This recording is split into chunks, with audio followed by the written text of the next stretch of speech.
Il y a quelques années encore, venir au centre de prévention en addictologie était impensable pour Axel. La trentaine, dépendant à l'héroïne, il est tombé dedans il y a 5 ans. Une rupture, un mal-être, les mauvaises rencontres. On m'a proposé, et moi qui étais anti tout ça, un coup de faiblesse.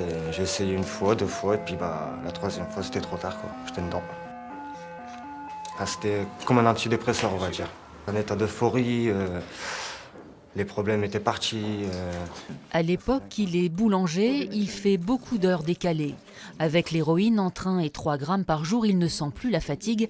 Ça lui donne même du courage. Tu te rends pas compte, une fois que t'es dedans, c'est mort. Ouais. On m'a payé passer dedans. De toute façon, suite à ça, j'ai perdu quand même mon boulot. Ouais, je me suis retrouvé à la rue, quoi. Ouais, c'est un sacré budget, ouais. Entre 1000 et 2000 euros par mois, quoi. Ouais.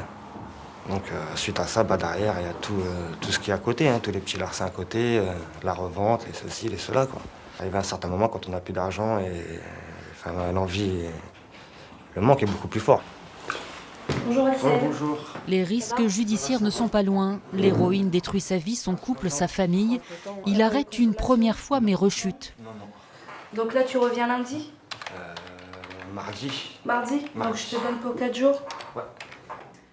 Axel en est à sa 2e tentative. Il s'accroche. Cela fait 1 an qu'il prend un traitement substitutif à la méthadone, le relais de l'héroïne. Et un 4. Okay. Au niveau du dosage, ça va? Ouais. Il n'y a pas d'état de manque, pas de sueur, pas de tremblement? Non, comparé au début où le matin je me réveillais, j'étais pas très bien, maintenant ça se passe bien. Des envies de consommation? Non. Pas de consommation depuis le dernier test? Non. Tout va bien. Tout va bien.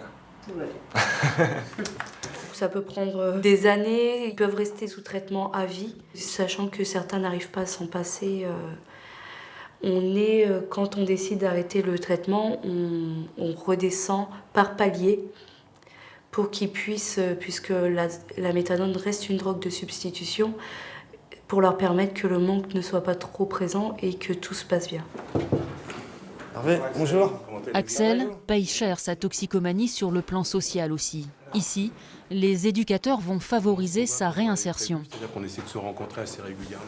J'ai eu un petit contrat de 3 semaines. Et là, j'attends qu'on me rappelle et puis, D'accord. Mais avant ce contrat de travail, vous êtes resté combien de temps sans travailler? Ça faisait, grosso modo, on va dire 1 an, quoi. Sa seule alternative, repartir à zéro avec quelques trop rares boulots. Les employeurs sont méfiants de son parcours à trous. Beaucoup de choses ont basculé. Pour certains, ça a été la perte de l'emploi. Pour d'autres, l'emploi, la famille. Pour d'autres, les incarcérations. Pour d'autres, des problèmes de santé.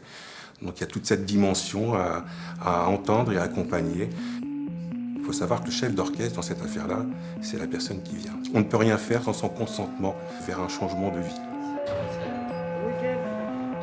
C'est un mal-être que j'avais en moi et je me suis vengé là-dessus. Ouais.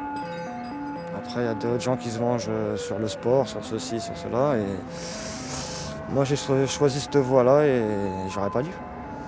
C'est une erreur qu'on fait et que quelque chose de la vie nous apprend. Et puis voilà, quoi. Maintenant, il faut aller de l'avant. Hein. Surtout pas l'oublier. Mais le garder dans un coin de la tête, mais avancer. Axel le sait, la renaissance sera longue, il a tout à prouver. Le choix de la substitution est déjà une décision gagnante pour rompre avec un mode de vie.